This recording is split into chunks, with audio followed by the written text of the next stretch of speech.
Bien, bienvenidas y bienvenidos al Museo de la Jade y de la Cultura Precolombina del Instituto Nacional de Seguros. Muchas gracias por acompañarnos en este conversatorio. Concebimos el museo como un espacio de diálogo, de reflexión y de intercambio de conocimientos, donde difundimos investigaciones y experiencias de los ámbitos arqueológico, académico, cultural, histórico. En esta ocasión y en el marco de nuestra exposición temporal por la fiesta, les convocamos a escuchar a David Díaz en su conferencia Las iras de un Dios, Juan Santamaría y la nación costarricense. Les presento a nuestro invitado. David Díaz Arias es PhD en Historia por Indiana University Bloomington, Estados Unidos. Es profesor catedrático de la Escuela de Historia de la Universidad de Costa Rica y catedrático Humboldt 2025 de esa casa de estudios. Ha publicado decenas de trabajos sobre Guerra Fría, historia política, historia de la memoria, ritos y rituales estatales, naciones y nacionalismos, guerra civil, instituciones, caudillos, procesos de paz, construcción del Estado, literatura, ciencia ficción y otra diversidad de temas en la historia de Centroamérica en general y de Costa Rica en particular. Entre sus últimos estudios están Pasados perennes, futuros inciertos, estados y democracias fallidas en América Latina, de Ciudad Autónoma de Buenos Aires, Teseo, 2024, editado con la colaboración de Werner Mackenbach y Günther Mayholt. Luces y sombras, la socialdemocracia costarricense y la Guerra Fría, 1951-1976, San José SIAC, 2024, y Democracias asediadas, golpes de Estado en América Latina, siglos XX y XXI, Ciudad Autónoma de Buenos Aires, Teseo, 2024, editado con la colaboración de Werner Mackenbach. Bienvenido, David. Le cedo la palabra. Muchas gracias, doña Carolina, por la presentación y agradezco mucho a Liz Rojas por la invitación a impartir esta charla de esta tarde. Y muchas gracias a todas y a todos los que se han interesado por conectarse para escucharme.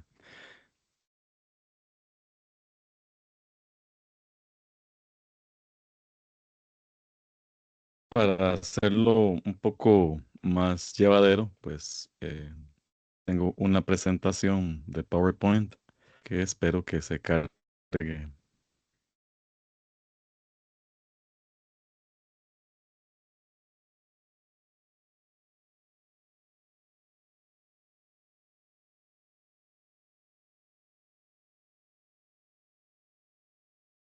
La vemos bien, David. Muchas Adelante. gracias. A usted las gracias. Bueno, la charla se titula Las iras de un Dios, Juan Santamaría y la nación costarricense, y está dividida en dos partes, pero que duremos unos 40 minutos en ambas. La primera parte, muy rápidamente quiero señalar aspectos de lo que en Costa Rica se conoce como la campaña nacional. Y la segunda parte, me voy a enfocar en el caso de Juan Santamaría en términos históricos y en términos nacionalistas. La campaña nacional es el nombre con que se conoce en Costa Rica a la guerra que emprendieron los ejércitos centroamericanos entre 1856 y 1857 en contra del filibustero William Walker, quien estaba desde junio de 1855 afincado en Nicaragua. La campaña nacional, justo por el tipo de desarrollo narrativo que empezó a finales del siglo XIX, que ahora vamos a hablar más, y se desarrolló en el siglo XX. Usualmente en el caso de Costa Rica se concentra en esta primera etapa. De hecho, se habla muy poco antes de marzo de 1856 y se habla mucho más de la batalla de Santa Rosa y la batalla de Rivas. Usualmente, a finales del siglo XIX todavía se recordaba la segunda etapa de la campaña nacional, pero por la concentración que se hizo en la figura de Juan Santamaría, se tendió en el siglo XX a dejar de lado esta segunda etapa y a mencionarla. De hecho, la mayoría del tiempo, las y los costarricenses llaman la campaña del 56. Se les olvida o no tienen en su visión que la campaña se extendió por 2 años. Eso forma parte, como decía hace un rato, del tipo de selección que se hizo de lo que se iba a contar con respecto a la campaña nacional.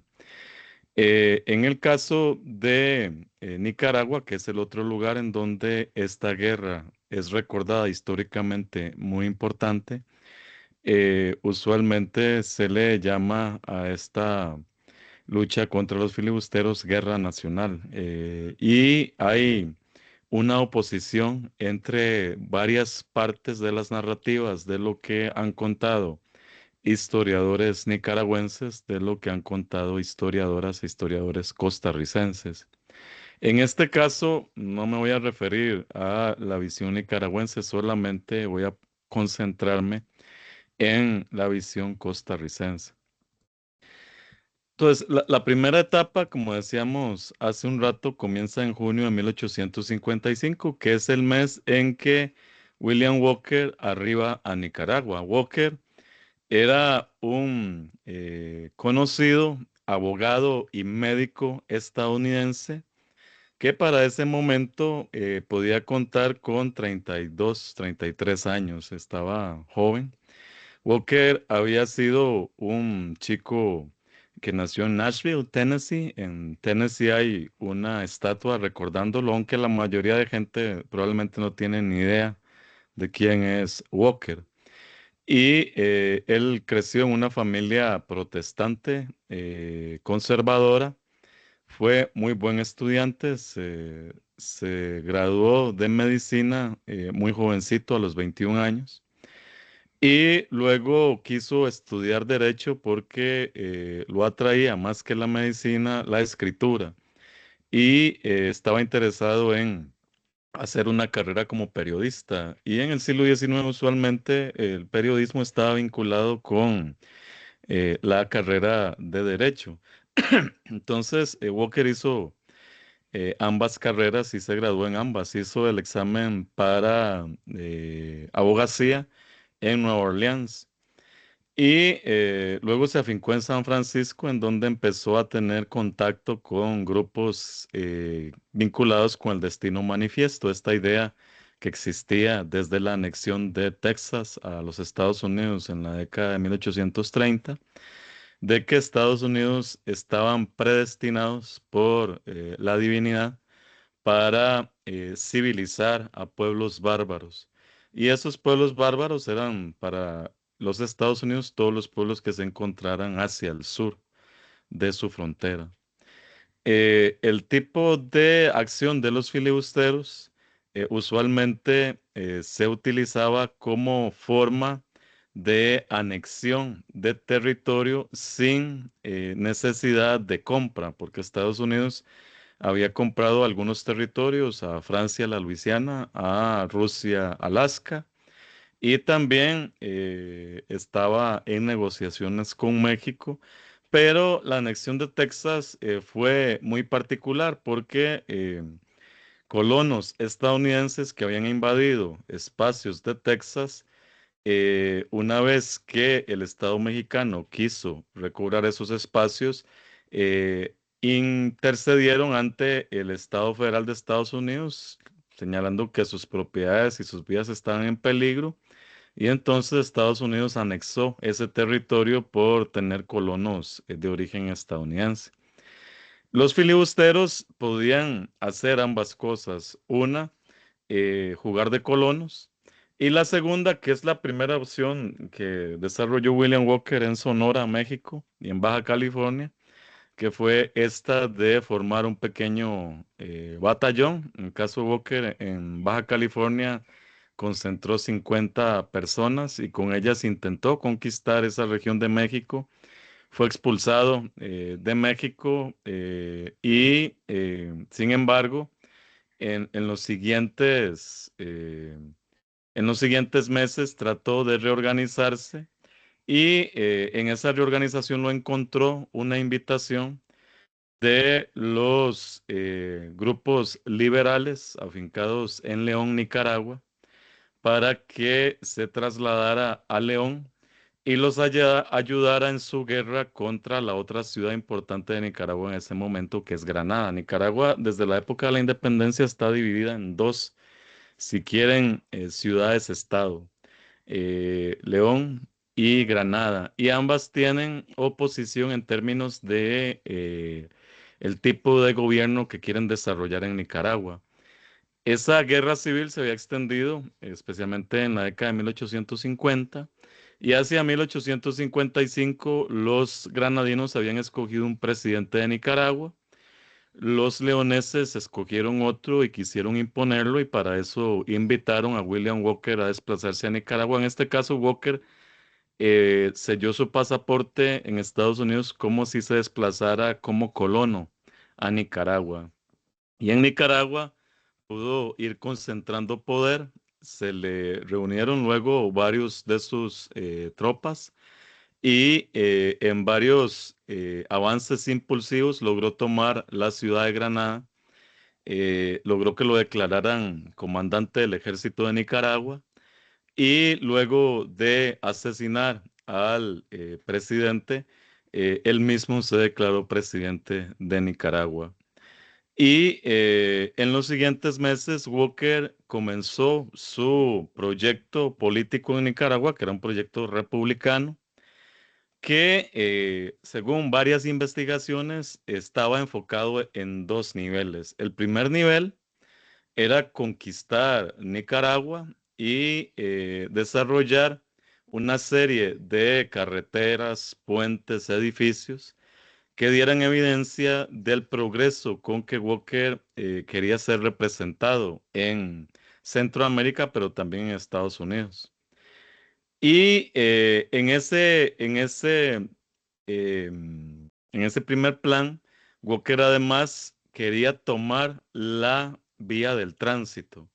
La vía del tránsito es una vía que conectaba el Mar Caribe en Nicaragua a través del río San Juan, entraba hasta el lago de Nicaragua y luego de allí la gente desembarcaba para trasladarse al Pacífico. Usualmente la que controló esa ruta era una empresa de el multimillonario Cornelius Vanderbilt, un estadounidense empresario que había creado esta empresa del tránsito y sacaba vapores desde Nueva Orleans en Estados Unidos que bajaban hasta la entrada del río San Juan y luego en el Pacífico eran trasladados hasta California. Y era la época de la fiebre de oro en California. Todavía no se había inaugurado el tren transatlántico que conectó el eh, este con el oeste de los Estados Unidos. Entonces era un negocio muy bueno. Algunas personas como Michel Bouvel, un historiador, calculan, Bouvel es del francés, en este caso, calculan que Michel Gobat, historiador de la Universidad de Pittsburgh, en este caso calculan que por lo menos hacia 1851-52 alrededor de 1 millón de personas transitaban por año en esa vía del tránsito.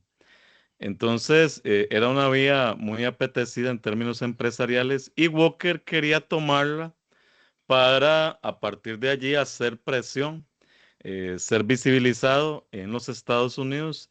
El segundo momento del plan de Walker era conquistar las otras repúblicas de Centroamérica, tratar de crear en Centroamérica o recrear un tipo de modo de producción basado en la esclavitud. En Centroamérica la esclavitud se había abolido desde la independencia. Es una de las primeras regiones en el mundo en abolir la esclavitud en 1821.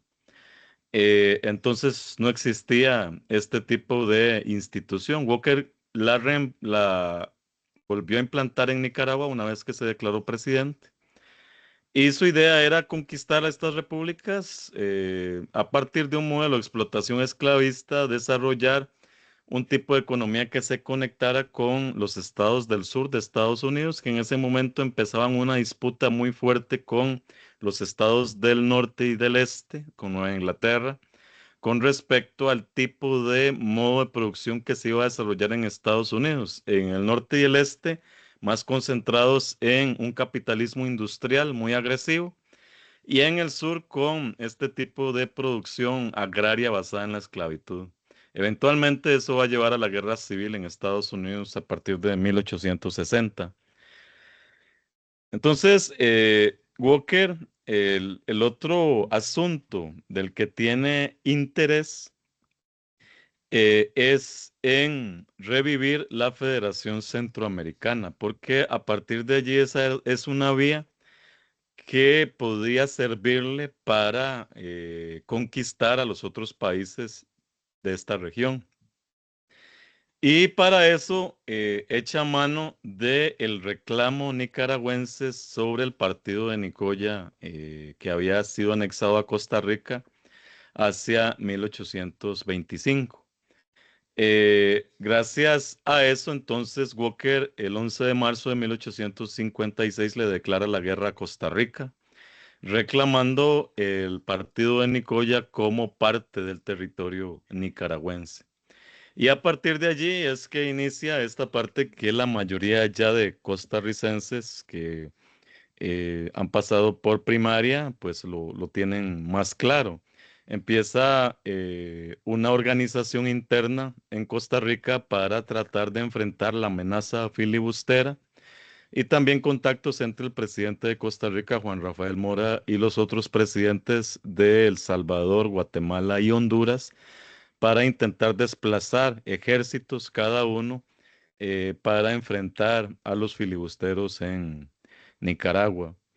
Eh, el 20 de marzo, como sabemos, tiene lugar la primera batalla, que es la batalla de Santa Rosa. Es una de las más conocidas, es un triunfo importante para el ejército de Costa Rica, que apenas tardó 14 minutos en destruir ese batallón filibustero. William Walker escribió en su periódico, un periódico que había fundado en Nicaragua, que se llama El Nicaragüense. Ese periódico, él escribió que los suyos habían combatido contra un ejército europeo y por eso habían sido derrotados, que de ninguna manera los podía haber derrotado un ejército de costarricenses. Y la otra combate importante antes del 11 de abril es el combate en Sardinal, el 10 de abril de 1856, en el que ocurren muchísimas bajas para el bando costarricense. A partir de aquí, Walker se entera de que el ejército de Costa Rica se desplaza hacia Rivas y que a la cabeza del ejército de Costa Rica va el presidente Juan Rafael Mora. El plan de Walker entonces es simular que Rivas ha sido dejada solitaria, que ha sido abandonada por el ejército filibustero, hacer que Mora Porras entre en Rivas y una vez que esté allí ser capturado. Walker soñaba que al capturar a Mora Porras podía echar abajo la iniciativa costarricense y centroamericana de enfrentar militarmente a su ejército. Entonces, desde el 5 de abril, la ciudad había sido desocupada ante el anuncio de la llegada de las tropas de Guatemala y El Salvador, pero Walker tenía alrededor de 500 hombres movilizados para enfrentar a los costarricenses. Efectivamente, el ejército costarricense, que en ese momento está compuesto de 2.000 hombres, entra a Rivas en la madrugada del 11 de abril y la toman y también habían tomado los puertos de la Virgen y San Juan del Sur. El 11 de abril, entonces, en un movimiento intempestivo, Walker trata de capturar a Mora Porras, pero no lo logra. Eso ya deja evidencia de que la ciudad está habitada por los filibusteros. Empieza entonces una guerra, una batalla campal entre filibusteros y costarricenses y algunos centroamericanos. Y esa es una batalla que va a durar alrededor de 16 horas, desde la madrugada hasta la noche del 11 de abril. Es una batalla con muchísimos muertos. Del lado centroamericano se calcula que murieron alrededor de 800 hombres. Solo en el ejército costarricense murieron 500 costarricenses ese día. Y es cierto que finalmente el ejército costarricense que lidera los ejércitos centroamericanos terminan tomando la ciudad de Rivas y echando a las tropas filibusteras. Pero esa felicidad dura poco porque una semana después se desata la peste del cólera y contamina a todos los soldados costarricenses, por lo que desde el 25 de abril tienen que retrotraer los costarricenses en vista de que cada vez están muriendo más personas por culpa de la peste. Y en un intento de salvar vidas se huyen hacia Costa Rica. La peste del cólera se calcula que mató en esos días a 407 soldados costarricenses, es decir, de los 2000 que se desplazaron hacia Rivas, volvían a Costa Rica 1000, lo cual es en términos de ánimo y en términos de esperanza, era un golpe tremendo. Además, los soldados transportaron con ellos el virus que se contagió a la población costarricense y en cuestión de un mes, en mayo del 56, murieron alrededor de 10.000 personas, según los cálculos que hizo Germán Jarz, un historiador hace más de 40 años.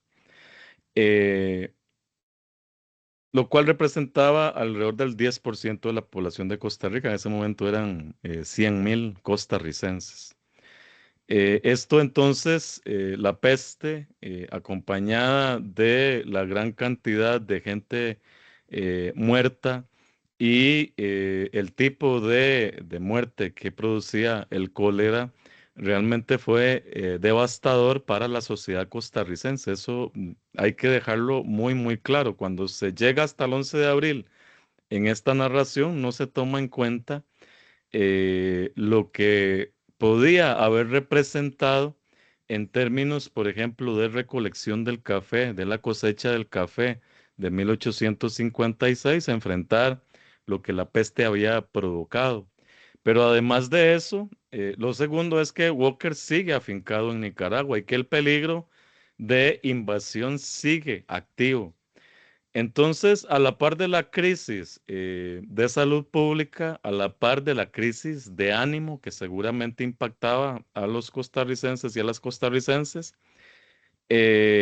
aparece también la necesidad de volver al frente de batalla. Las mujeres jugaron un papel central muy importante, como lo ha estudiado Eugenia Rodríguez Sáenz, para que la crisis económica no se profundizara. Ellas fueron las que llevaron adelante, tomaron sobre sus hombros el peso de la recolección de café y el procesamiento del grano, mientras los hombres, la mayoría se desplazaban también con mujeres, pero eran una minoría en las tropas, hacia Nicaragua nuevamente. Entonces, eso de desplazarse nuevamente hacia Nicaragua es en este momento, después de la peste, todavía más heroico y más encomiable que lo que había sido en marzo de 1856. Esa autorización del Congreso dependía además de que las tropas quisieran transportarse nuevamente. Y así lo hicieron a pesar de todos los sufrimientos. El plan en este caso fue diferente y contaron para eso con la ayuda de Cornelius Vanderbilt, que cité hace un rato, el empresario de la ruta del tránsito. El plan ahora era tomar la ruta del tránsito, tratar de, a partir de allí, ahogar a William Walker, que no podría recibir ayuda desde Estados Unidos, ni podría tampoco sobrevivir económicamente sin la vía del tránsito. Y en eso ponen manos a la obra las tropas costarricenses a fines de diciembre, cuando ya en ese mes controlan la Trinidad, Castillo Viejo, el Fuerte de San Carlos y han decomisado varios vapores, pequeños barcos que estaban dentro del río San Juan y a partir de ellos también llevan adelante una guerra naval frente a los puertos ocupados por los filibusteros. En febrero de 1857 llegaron 400 mercenarios a San Juan del Norte para eh, integrarse a las tropas de Walker, pero los costarricenses que tenían tomada esa zona los repelieron. A partir de ese momento, Walker vio cada vez más mermar a sus tropas y el ánimo dentro de sus tropas. Y finalmente, otra vez en abril del 57, se atrinchera en Rivas, en donde es rodeado por el ejército costarricense y los ejércitos centroamericanos y lo obligan a capitular.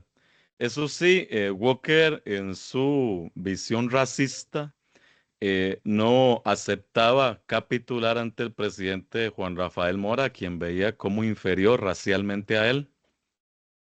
Así que solamente se rindió ante el capitán Charles Henry Davis, que es un capitán británico al mando de un barco británico. Y justo ese mismo barco lo lleva de nuevo hacia Nueva Orleans. Walker no se calma, en los siguientes meses trata de volver a conseguir dinero. En Estados Unidos la opinión pública estaba dividida con respecto al actuar de Walker. Algunos lo apoyaban, otros lo oponían, pero finalmente en muchas ciudades fue recibido como un héroe de la causa del destino manifiesto y un héroe de la raza, entre comillas, anglosajona. Vuelve a Centroamérica en 1860 y finalmente es apresado en Honduras y fusilado apenas en su desembarco.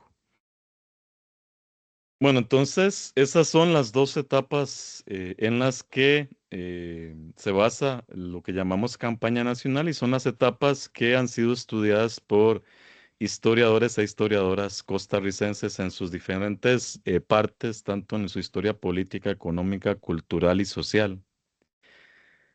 Ahora, el asunto que nos interesa en esta segunda parte es visualizar qué fue lo que pasó, y cuál fue el camino cultural que se siguió para que fuese la figura de un soldado menor, si se quiere, la que representara al ejército costarricense y la que se recuperara como la principal memoria civil con respecto a la guerra contra los filibusteros. Antes de eso, tengo que decir que, por supuesto, después de 1857, quienes habían llevado adelante el esfuerzo del ejército costarricense, empezando con el presidente Juan Rafael Mora Porras, fueron los que comenzaron a hablar de la campaña contra los filibusteros y a narrar esa campaña y recuperarla como una parte muy importante de la historia de Costa Rica. Y Juan Rafael Mora Porras lo hizo concentrándose en su figura. Esto ha sido estudiado por Víctor Hugo Acuña. Fue muy claro que Juan Rafael Mora Porras intentó desde el principio monopolizar el recuerdo de la campaña nacional y bueno, su papel importantísimo dentro de ese evento. El asunto es que Juan Rafael Mora fue reelecto para un tercer periodo presidencial en 1859 Y para ese momento, Mora ya había entrado en muchos problemas con la otra parte de la élite a la que él pertenecía, la élite cafetalera costarricense. Entró en problemas primero porque se le denunciaba por nepotismo, por repartir puestos públicos entre sus familiares. Segundo, por un problema que hubo con la formación de un banco privado con capital también del Estado, el Banco Medina. Y en gran medida, Mora Porras había roto varios de los pactos no escritos, sino culturales que existían dentro de la élite costarricense desde la década de 1830. En ese sentido, le dieron un golpe de Estado en agosto de 1859. Lo montaron en un barco y lo enviaron hacia El Salvador. Mora Porras, como saben, intentó volver a Costa Rica con un ejército para recuperar el poder y como consecuencia de eso fue fusilado en Punta Arenas en septiembre de 1860, unos días después de que fuera fusilado William Walker en Honduras. Entonces, luego de 1860, luego del fusilamiento de Mora Porras, hubo que hacer algo con el recuerdo de este presidente, que había sido muy importante para la construcción del Poder Ejecutivo en Costa Rica, la concretización del ejército costarricense y otras instituciones. Y bueno, lo que se trató de hacer fue darle méritos a otras personas que habían participado también de la campaña nacional. Los generales Blanco y Salazar, que en ese momento forman parte de aquellos que participaron del golpe a Mora Porras, también habían sido héroes de la campaña nacional, especialmente en la toma de la vía del tránsito.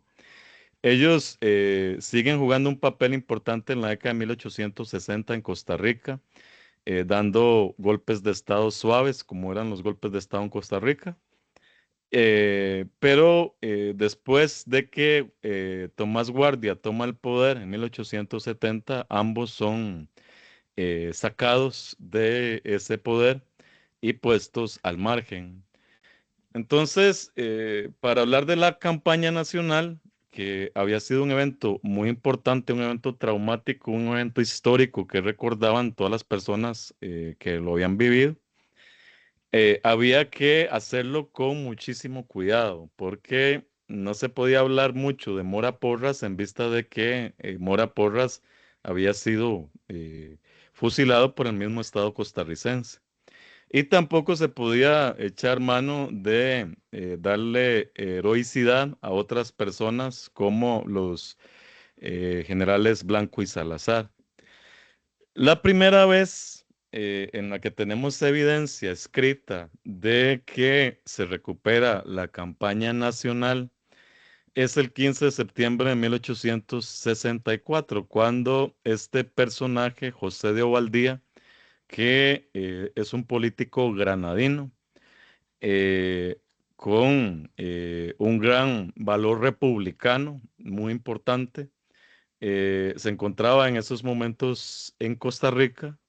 Es invitado a dar el discurso de la fecha de la independencia y en su discurso él rescata este párrafo que les he puesto en la filmina y que dice, hay un hecho, señores, de esa brillante campaña tan fecunda en bienes que no debe quedar en el olvido. Walker en Rivas se había apoderado de un edificio conocido con el nombre de Mesón de Guerra, desde donde se hacía un fuego mortífero a los soldados de este país. Toda tentativa de tomarlo sin artillería de sitio era completamente inútil. Incendiarlo se hacía necesario y faltaban para ello cohetes a la congreve u otros proyectiles semejantes. Entonces uno de los jefes de esa república vuelve sus miradas a la tropa y pregunta si habría allí un héroe que aceptase voluntariamente cierta comisión salvadora del ejército, pero que envolvía el sacrificio del que la admitiese. La comisión fue aceptada, espérase, la noche hácense los preparativos convenientes y entra un desconocido a aquella especie de ciudadela, seguro de encontrar la muerte en su recinto. El fuego comienza, pero su luz descubre al incendiario. Una bala enemiga le despedaza el brazo en que brilla la tea y funciona el otro brazo con nueva tea sin que el valor desmaye. Arde el edificio, vuelan las municiones y todo se consume. Huyen aterrados los filibusteros y se canta victoria. Señores, el héroe humilde, imitador de Ricaurte, en San Mateo se llama Juan Santamaría, por sobrenombre gallego, honor a su memoria. Esta es la primera vez en que públicamente se menciona a Juan Santamaría y como ustedes pueden ver, ya se construye la narrativa, la forma en que se cuenta hasta hoy el acontecimiento que vincula a Juan Santamaría con la guerra contra los filibusteros y con la nación costarricense. Y este papel de José de Ovaldía en recuperar a Santa María fue muy inteligente por todo lo que hemos señalado. Es muy claro además que José de Ovaldía había tenido contacto con las tropas alajuelenses, había conversado con esas tropas y de allí había sacado la historia que narró a la gente que lo escuchó esa tarde noche del 15 de septiembre de 1864.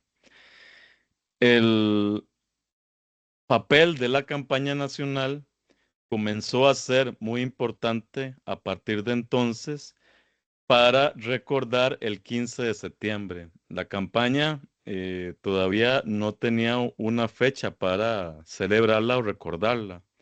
Y la fecha con la que se vinculó desde el inicio es con el 15 de septiembre, la fiesta de la independencia de Costa Rica. Y eso fue así, como se puede ver en ese párrafo que les copié de un editorial del periódico La República del 15 de septiembre de 1896. Hay muchos ejemplos de esto, solo les puse uno, pero en mi libro sobre la fiesta de la independencia hay un montón citados. La campaña nacional comenzó a ser utilizada a partir de la década de 1860 como la guerra de independencia sustituta de Costa Rica.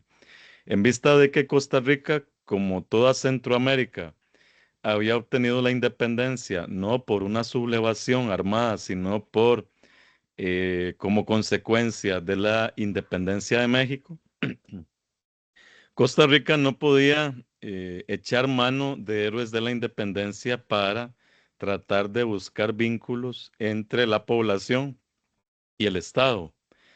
Eso que en el siglo XIX comenzó a ser llamado nacionalismo. Entonces, la guerra contra los filibusteros sí le sirvió como ese espacio del recuerdo de que si se había ganado la independencia de forma pacífica, Costa Rica, sin embargo, había derramado sangre de sus hijos luchando para sostener esa libertad en contra de los filibusteros. Por supuesto, la figura de Juan Santamaría, después de que la recuperó Ovaldía, comenzó a ser utilizada por otras personas, especialmente en la década de 1880, cuando el dictador guatemalteco Justo Rufino Barrios declara la guerra a los otros países de Centroamérica y señala que aquel que no se incorpore al nuevo proyecto de República Federal sufrirá el asedio y la invasión del ejército guatemalteco. En ese contexto se publica un periódico que se llama El Tambor, publicado en Alajuela, pero también en los otros periódicos que circulaban como en La República, en la Prensa Libre, en La Gaceta. En esos periódicos también se empieza a exaltar el nacionalismo costarricense como medida preventiva para posiblemente movilizar nuevamente al ejército, esta vez contra el ejército de Justo Rufino Barrios, que finalmente cae en desgracia y no puede llevar adelante su sueño de reconstrucción de la República Federal. Pero en esa década, entonces, Santa María ya se incorpora claramente dentro del cielo de héroes costarricenses, pero fundamentalmente el héroe principal. Y la forma en que se narró o la narró José de Valdías su hazaña se institucionaliza, es decir, es la misma forma en que se empieza a repetir una vez, otra vez y otra vez el recuerdo de Juan Santamaría. Esto desemboca en dos momentos muy importantes. Ambos ocurren un 15 de septiembre, que es la fecha, como les dije hace un rato, en la que se conmemoraba la campaña nacional. Uno es la inauguración de la estatua de Juan Santamaría en Alajuela en 1891. Esa estatua que fue producida en Francia, como saben, por un importante escultor francés que se dedicaba en ese momento a hacer esculturas para diferentes partes de América Latina. Como lo ha estudiado Annie Lemistre Pujol, la estatua de Juan Santamaría se construyó en ese taller basada en algunas fotografías de un soldado de la Legión extranjera francesa. En el libro de Annie Lemistre Pujol sobre la estatua que pueden conseguir en el Museo Juan Santa María, ella pone esas fotografías y pone los planos de la estatua y demás que encontró en la Biblioteca Nacional de Francia. Entonces, pues sí es muy claro que no habían forma de darle imagen al Juan Santa María histórico porque la única manera en que se le recordaba era como el erizo, es decir, que su pueblo estaba acolochado. Y además eso significó también un problema porque a la vez en que se está construyendo esta imagen de heroicidad de Juan Santa María, se está construyendo otra idea muy importante para la nación costarricense y es que en este país, desde esa perspectiva oficialista, existía una raza, entre comillas, blanca y que en Costa Rica no había habido ni esclavos afrodescendientes ni indígenas y que los indígenas que habían existido habían desaparecido por completo en la conquista. Todo esto no era cierto, pero fue la forma en que se empezó a enseñar la historia de Costa Rica a partir de catecismos en las escuelas públicas a partir de la década de 1860 y se profundiza con la reforma educativa de la década de 1880. Entonces el problema de Santa María es que su pelo acolochado, así como se me hace a mí, es representación de que tenía herencia afro en su familia. Y entonces recuperarlo equivalía a entrar en el problema de que el héroe nacional de Costa Rica, el más importante, al que se le estaba dando todo el brillo, no era un representante de esa raza blanca costarricense, sino un descendiente de lo que ocurrió después del siglo XVIII en Costa Rica, que fue un mestizaje muy profundo entre los grupos indígenas, españoles y afros, al que luego se unirían el grupo asiático. Pero bueno, Pío Víquez, el periodista Pío Víquez, en ese proceso de invención, cuando hablo de invención, no estoy diciendo que es una falsificación histórica, sino que es una forma de utilizar o representar históricamente algo. Pío Víquez dijo que el cabello de Santa María es cierto que estaba acolochado, pero que no era por herencia africana, sino que Santa María, como el Ulises de la antigüedad griega, tenía el pelo ensortijado. De esa forma, de ese plumazo, le quita todo su carácter étnico a Santa María y se le da una representación blanca y griega, como era lo que soñaban estas personas. Y la otra es la inauguración del Monumento Nacional en 1895, también el 15 de septiembre, esta vez en San José. Eh, Ya en 1915 se fortificó completamente la imagen de Juan Santamaría, tanto que el Estado crea una fiesta especial para el héroe el 11 de abril y finalmente se desconectan entonces estos dos momentos, la independencia y la campaña nacional que habían sido conectados por celebrar esta segunda durante los 15 de septiembre. Aquí el asunto es que todo esto ocurría, pero existían críticas y gente que dudaba con respecto a lo que se estaba contando sobre Juan Santamaría. Esas dudas las he resumido en estos 5 puntos que están acá, que como historiador siempre me llama la atención que son dudas que se siguen repitiendo hasta hoy, a pesar de que todas esas dudas han sido esclarecidas por investigadores del pasado costarricense. Una duda es si Santa María había quemado el mesón de guerra realmente. Eh, Otra duda que circulaba y se apoyaba en el libro de funciones de la campaña nacional, llevado adelante por el cura del ejército, de apellido Calvo, en donde se constataba que el héroe, que un Juan Santamaría no había muerto en el mesón en llamas, sino por causa de la epidemia de cólera que se desató después y que ya mencionamos. Aparece en el libro de funciones un Juan Santamaría muerto.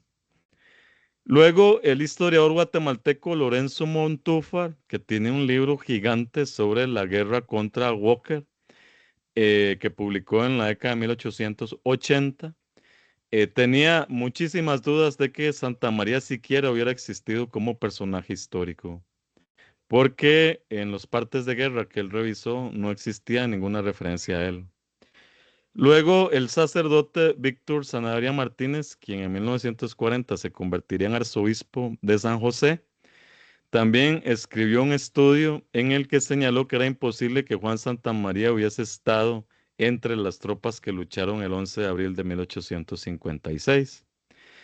Finalmente, el historiador Rafael Obregón Loría, que es quien escribió la principal obra que existe sobre la vía del tránsito, la campaña en la vía del tránsito, en 1941 señaló, tratando de hacer las paces entre las dos versiones, que Santa María sí había estado en Rivas, pero que no murió allí, sino que había muerto de cólera en el regreso a Costa Rica.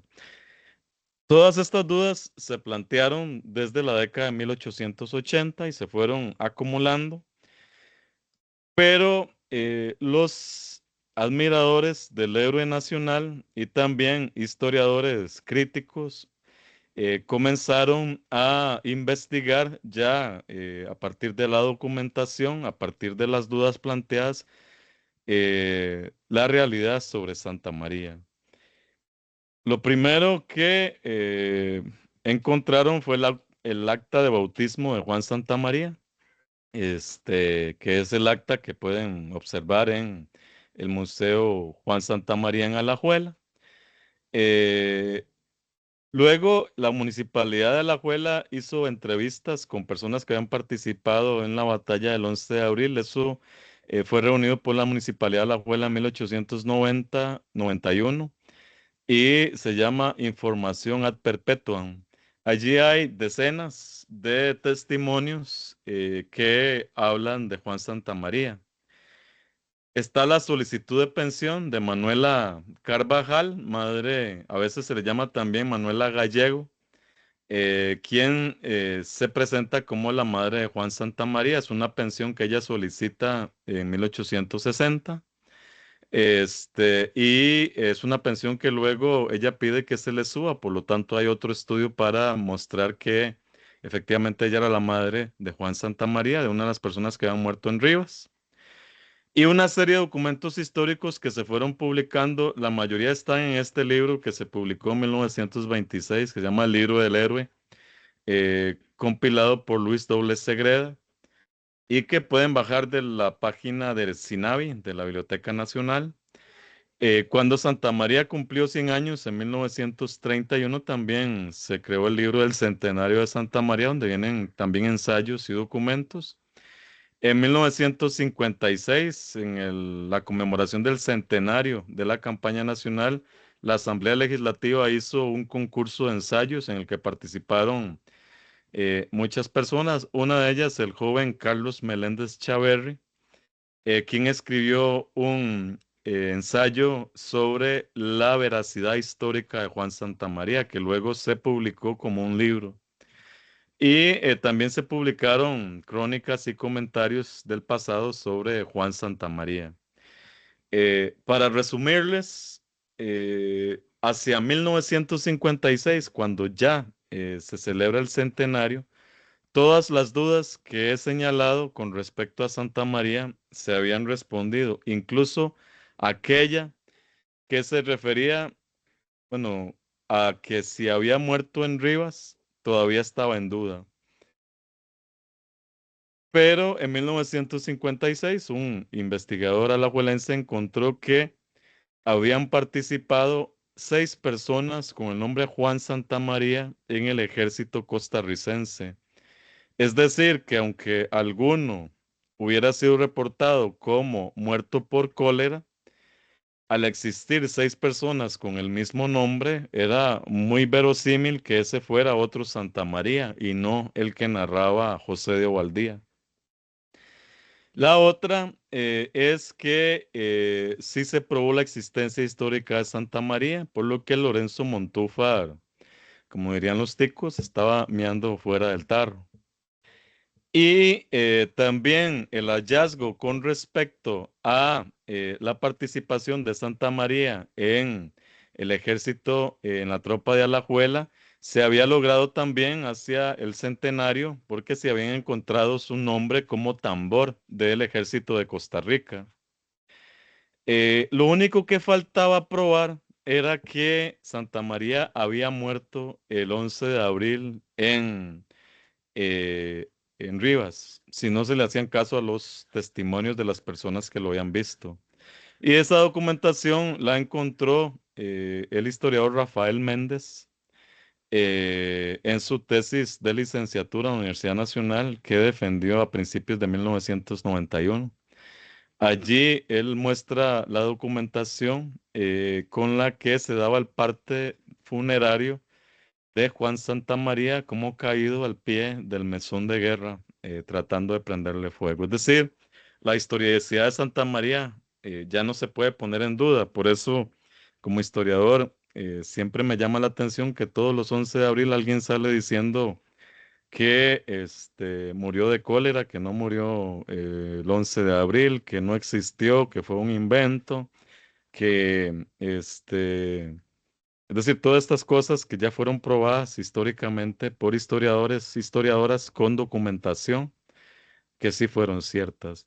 Ahora, ese Santa María histórico, por supuesto que no es el mismo Santa María vinculado con la nación costarricense en su altura como héroe.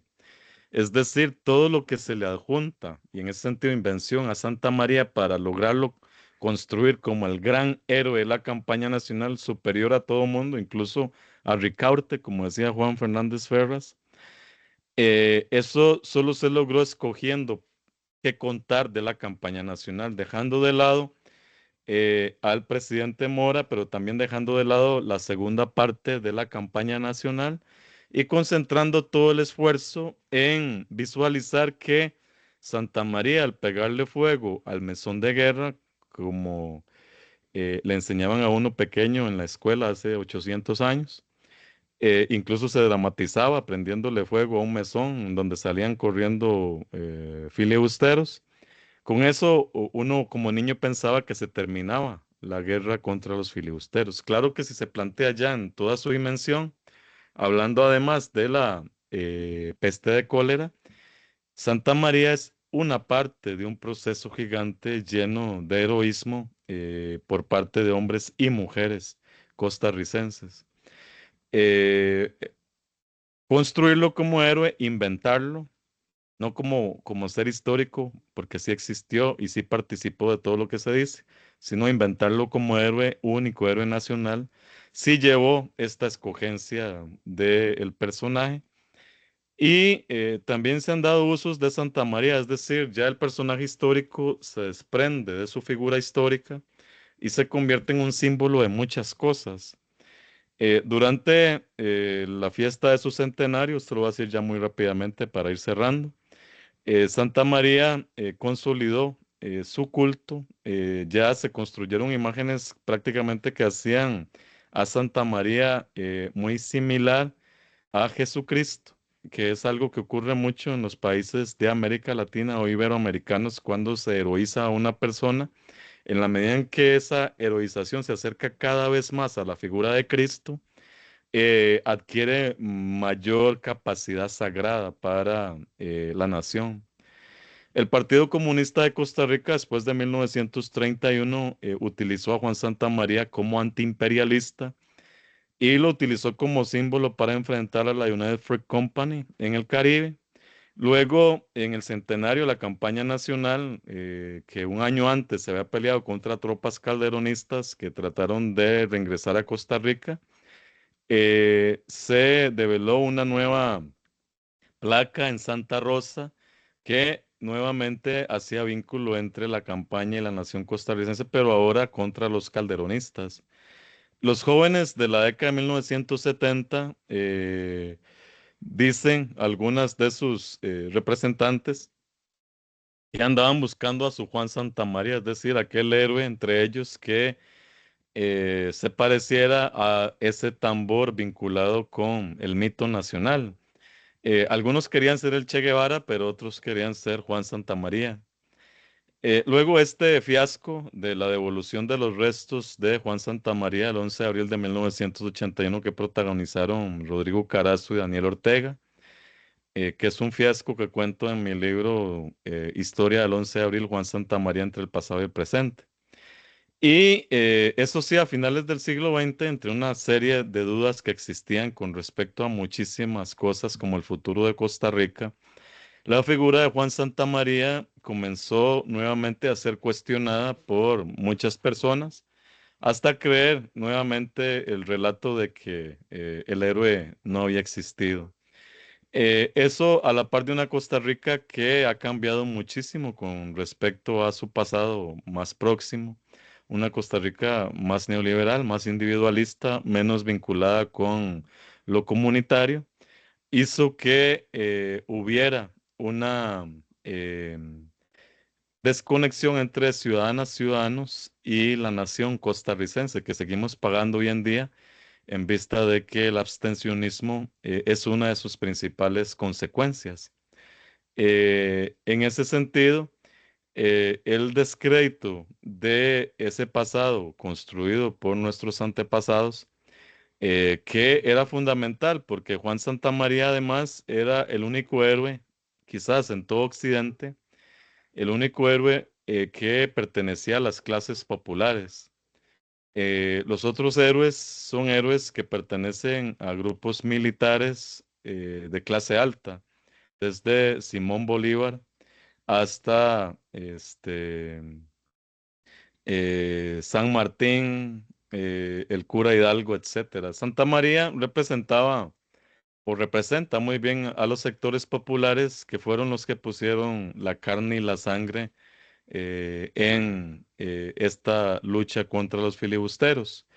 En ese sentido, la imagen de Santa María llegó a representar en gran medida a la nación costarricense. Hoy que la nación como tal está herida, en ese sentido, no es raro observar que también se cuestiona la existencia de sus héroes y por tanto se entra en una crisis identitaria en la que no tenemos mucho de qué escoger en el presente y nos deshacemos también de las figuras que fueron importantes en el pasado. Y en ese sentido, eh, probablemente las y los jóvenes de hoy no quieran ser Juan Santamaría, sino un influencer.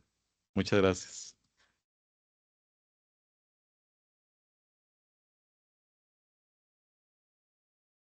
Muchas gracias a usted, David, por este espacio, esta conversación. No sé si alguna persona tiene alguna consulta o alguna pregunta, pueden activar sus micrófonos si gustan.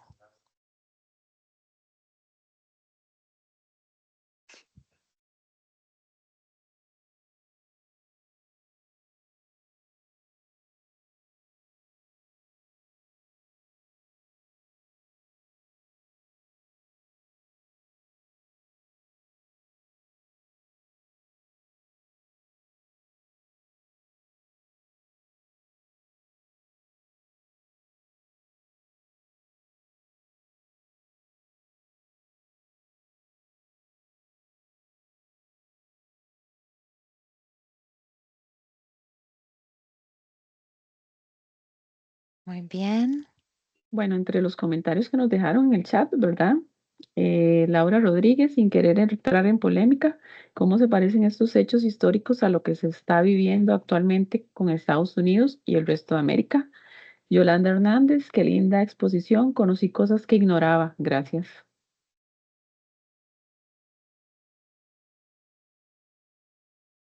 Gracias, Gaby.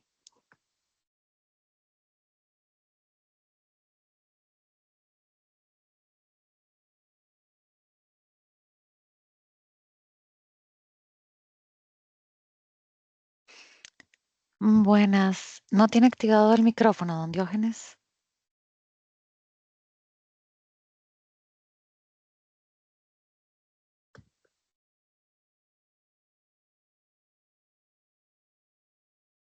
Y mientras tanto, una consulta de Laura Rodríguez. La información que se contiene en el Museo Histórico Juan Santamaría, en el guión museográfico, contiene datos como los expuestos en esta conferencia.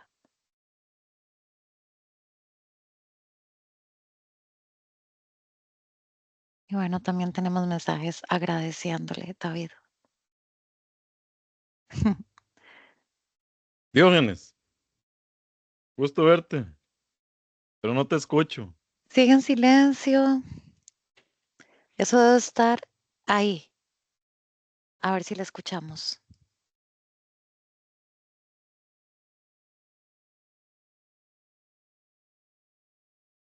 No se escucha. Sí No, se ve que nos está. escuchamos, Diógenes. Sí,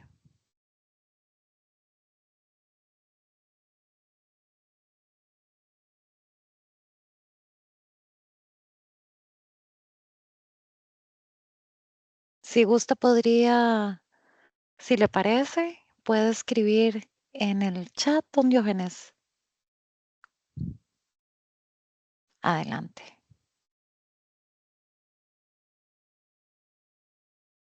Diógenes es un colega panameño, además Excelente. combativo, dirigente sindical panameño, una persona que tengo mucho orgullo de decir que es amigo mío. Gracias por acompañarnos.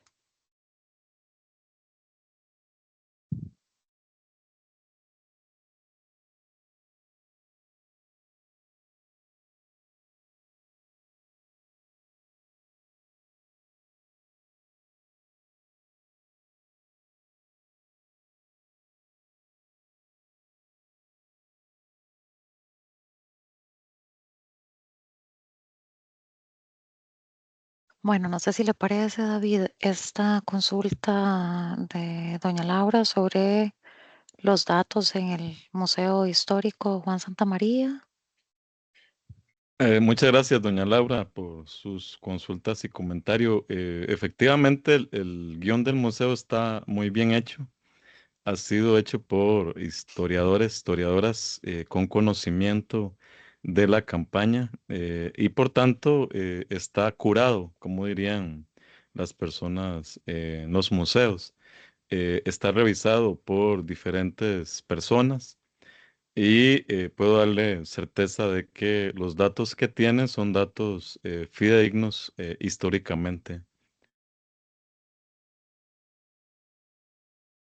Gracias.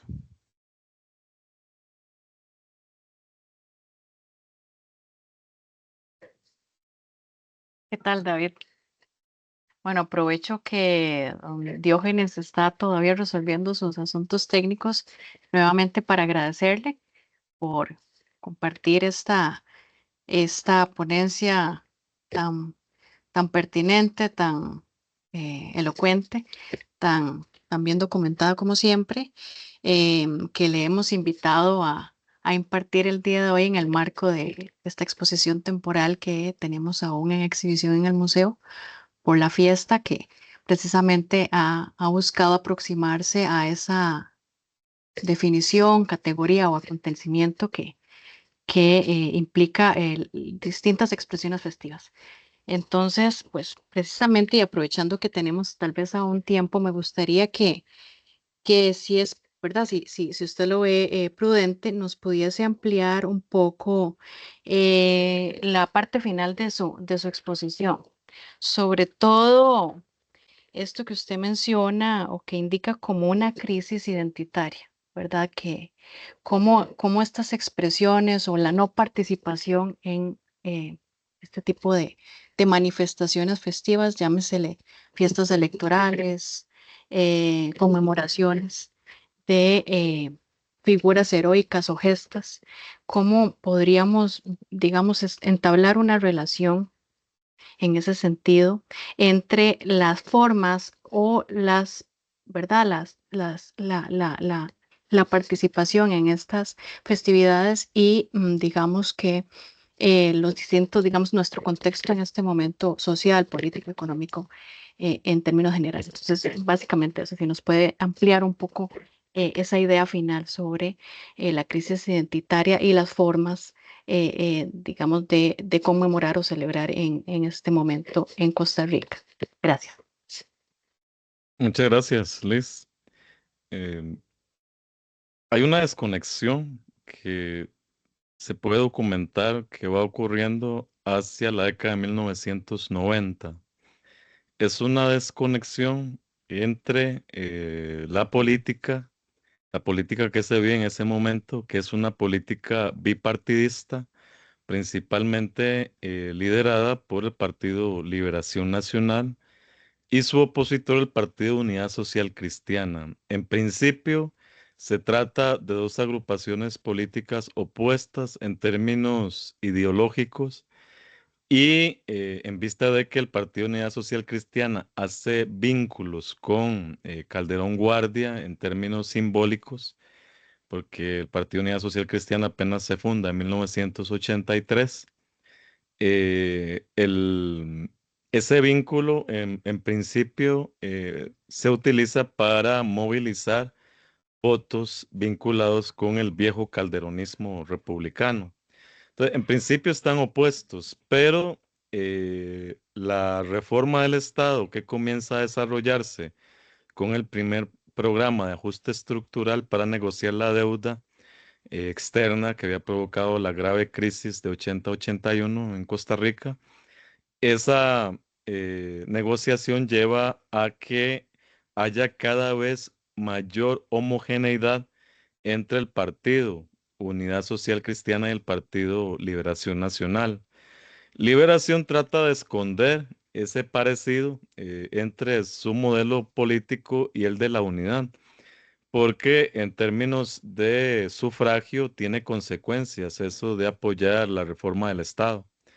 Pero finalmente Liberación es el partido que termina haciendo la reforma. Los tres PAEs, que son la primera parte de la reforma del Estado, el PAE 1, el PAE 2. El PAE 1 es aprobado en el gobierno de Luis Alberto Monge, el PAE 2 es aprobado en el gobierno de Oscar Arias y el PAE 3 es aprobado en el gobierno de José Figueres Olsen.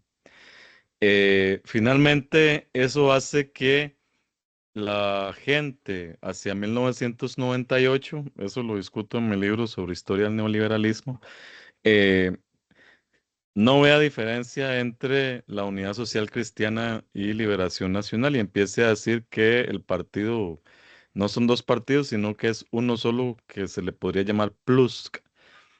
Ese tipo de naufragio ideológico entre esos partidos que representaban, qué sé yo, el 80% del electorado costarricense, empieza a crear una crisis vinculada con un desprestigio cada vez más fuerte de la institucionalidad del Estado.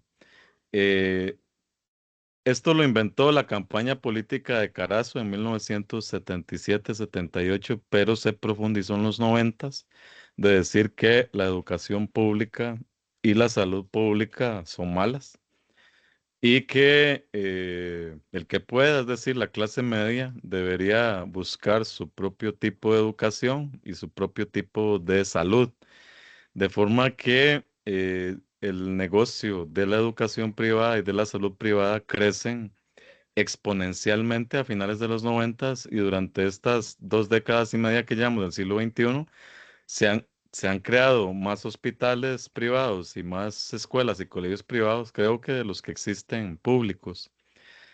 Y eso lleva a una desconexión muy fuerte, especialmente de la clase media, de las luchas políticas por el desencanto que ya he señalado.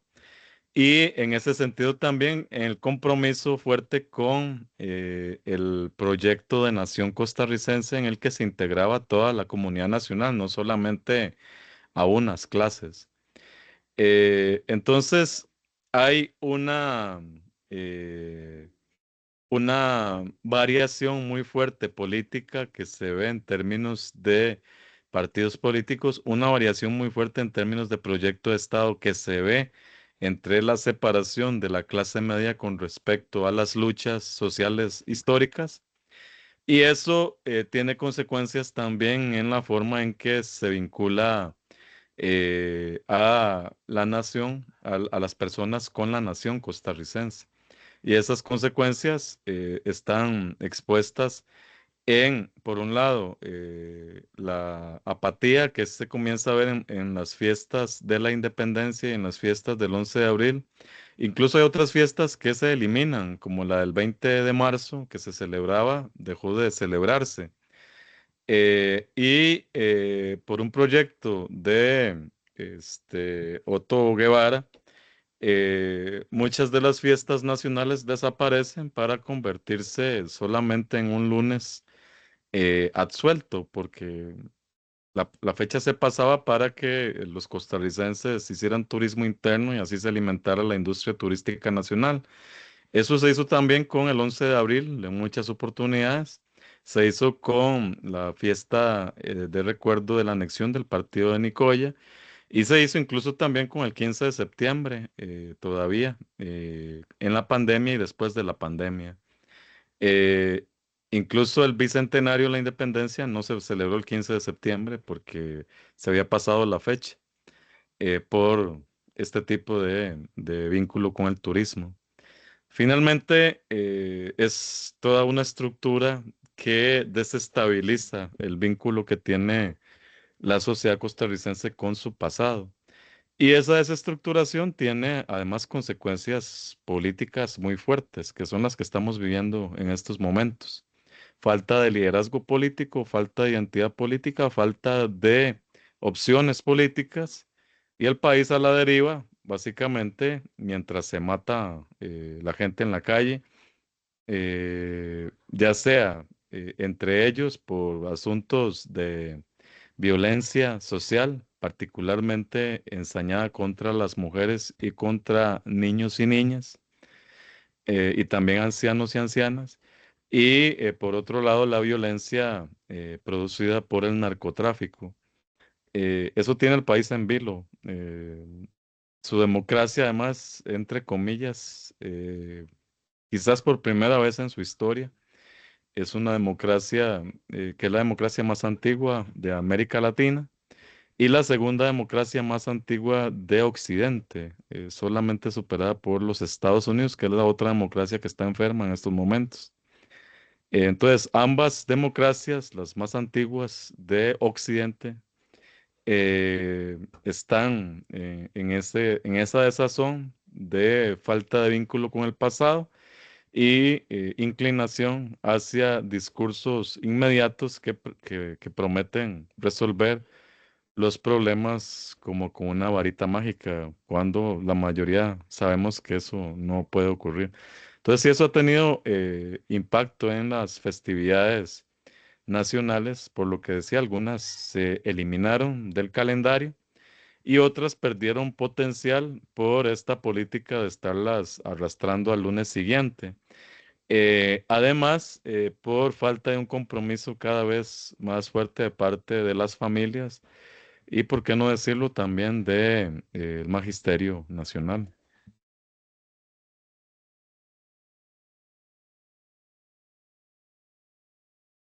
Muchas gracias, David. Sin duda alguna, una gran oportunidad para hacer justamente ese repaso histórico, para recordar y rememorar un poco las razones y las transformaciones detrás de una celebración, una, en este caso, que es la que sobre todo en la que se ha enfatizado eh, la exposición del día de hoy. Y muy interesante además también el cómo esa capacidad de la repetición, digamos, el poder repetir una idea, una celebración y con ella, digamos que todo un sistema complejo que la atraviesa, que la transforma y que la conforma, también nos hace cuestionarnos cuáles son nuestros vínculos justamente como ciudadanos o ciudadanas, como personas, como individuos, em, con esa justamente celebración, con los motivos de la celebración e incluso la capacidad que tiene la fiesta y esta fiesta en particular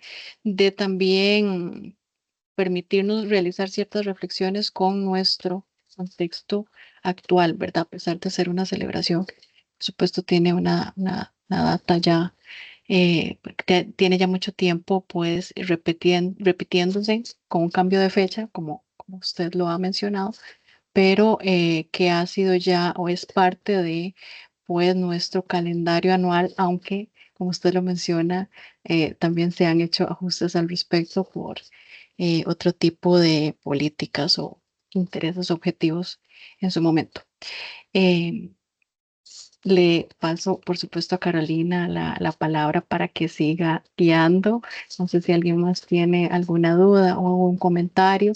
Veo en el chat que mucha gente pues coincide con la claridad de esta exposición y la gran oportunidad pues también de hacer un repaso o ampliar ciertos datos que pues manejamos sobre esta festividad del 11 de abril en torno a la figura de Juan Santamaría. Sí, exacto. Me parece que perdimos a don Diógenes.